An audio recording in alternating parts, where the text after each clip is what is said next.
দ্বিতীয় পর্যায়ক্রমিক মূল্যায়নের প্রথম সেট দশম শ্রেণীর জন্য। প্রথম প্রশ্নটা কে দিয়ে আছে ভালো করে দেখো। বলছে পৃথিবীর অ্যালবেডো 25%, আমরা জানি অ্যালবেডো হচ্ছে 34%, কিন্তু এখানে 25% কোনটা থেকে ফিরে যায়? মেঘ দ্বারা, ধূলিকণা থেকে, ভূপৃষ্ঠ আর জলভাগ থেকে মহাশূন্যে ফিরে যায়। তাহলে এখানে 25% হচ্ছে অ্যালবেডোটা কার থেকে? মেঘ থেকে। একেরটা। দু নম্বর এখানে বলেছে ভূপৃষ্ঠে প্রতি 1 ডিগ্রি অক্ষাংশ ভেদে বায়ুর উষ্ণতা হ্রাসের স্বাভাবিক হার। 4টে option: 0.28 degree, 0.76 degree, 1.6 degree, 6.4 degree. সঠিক উত্তরটি করতে হবে তোমাকে এর অপশানটা 0.28 ডিগ্রি সেলসিয়াস। 3 নম্বর এবং 4 নম্বর একসাথে হয়ে যাবে। 3 নম্বরটা বলে দেখো, বলছি সম্পৃক্ত বায়ুর আপেক্ষিক আর্দ্রতা কত? 4টে অপশান: 50%, 60%, 90%, 100%। তোমরা সম্পৃক্ত বায়ুর আপেক্ষিক আর্দ্রতা করবে 100%, ডি অপশানটা।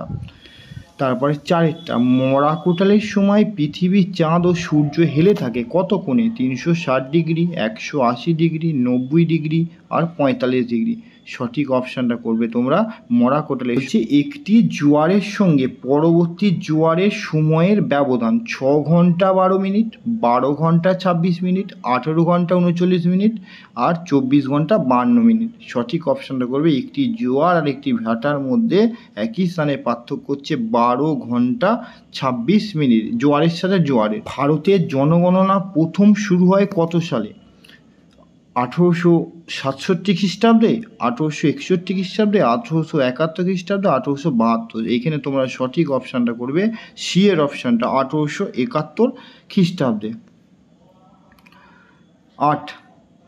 7 নম্বর বলছে বোরো ধান হচ্ছে খারিফ শস্যের মধ্যে পড়ছে, রবি শস্যের মধ্যে পড়ছে, জায়িদ শস্যের মধ্যে পড়ছে, তন্তু শস্যের মধ্যে।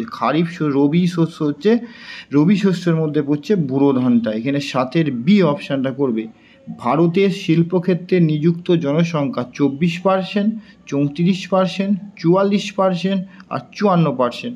সঠিক অপশানটা করবে 8-এর এ অপশানটা, 24% ভারতের শিল্পক্ষেত্রে নিযুক্ত জনসংখ্যা।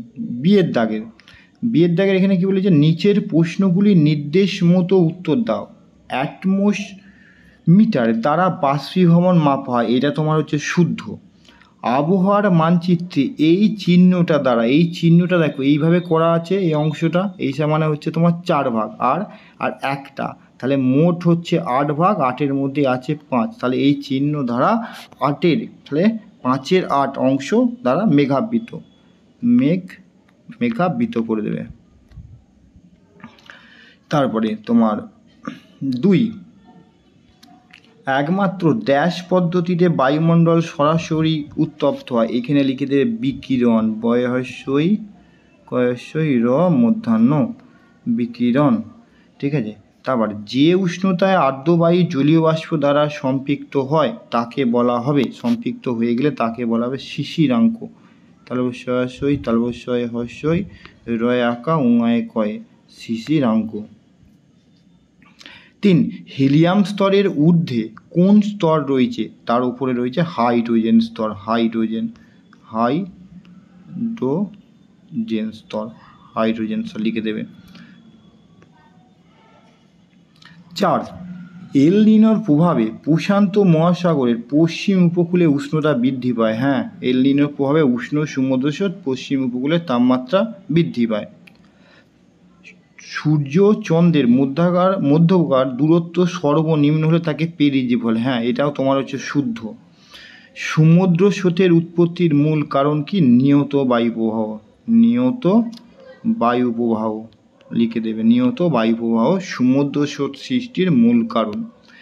6, ভারতের সর্বাধিক জনবহুল রাজ্য কোথায়? ভারতের সর্বাধিক জনবহুল রাজ্য লিখে দেবে উত্তরপ্রদেশ।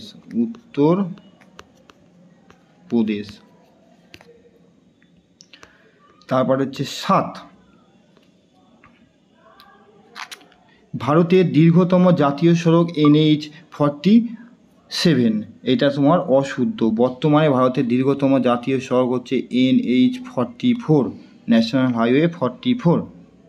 জনঘনত্ব সমান ড্যাশ কোশ্চেন মার্ক মোট জমির ক্ষেত্রফল। ওপরে লিখে দেবে মোট জনসংখ্যা, ওপরে লিখে দেবে মোট জনসংখ্যা বাই মোট জমির ক্ষেত্রফল। কোন শিল্পকে শিল্পের শিল্প বলা হয়? এখানে লিখতে হবে লৌহ ইস্পাত, লৌহ ইস্পাত, অবশ্যই দন্ত সয়ে আকার ত, লৌহ ইস্পাত শিল্পকে বলা হবে শিল্পের শিল্প। এবারে 2 নম্বরে কী কী প্রশ্ন পড়েছে একবার দেখে নাও। বৃষ্টির চেয়ে অঞ্চলে বৃষ্টিপাত কম হয় কেন? ঘূর্ণপাতের চক্ষু কাকে বলে? পূর্ণিমা তিথির তুলনায় অমাবস্যার জোয়ারের তীব্রতা বেশি। মগ্নচড়া, সোনালী চতুর্ভুজ।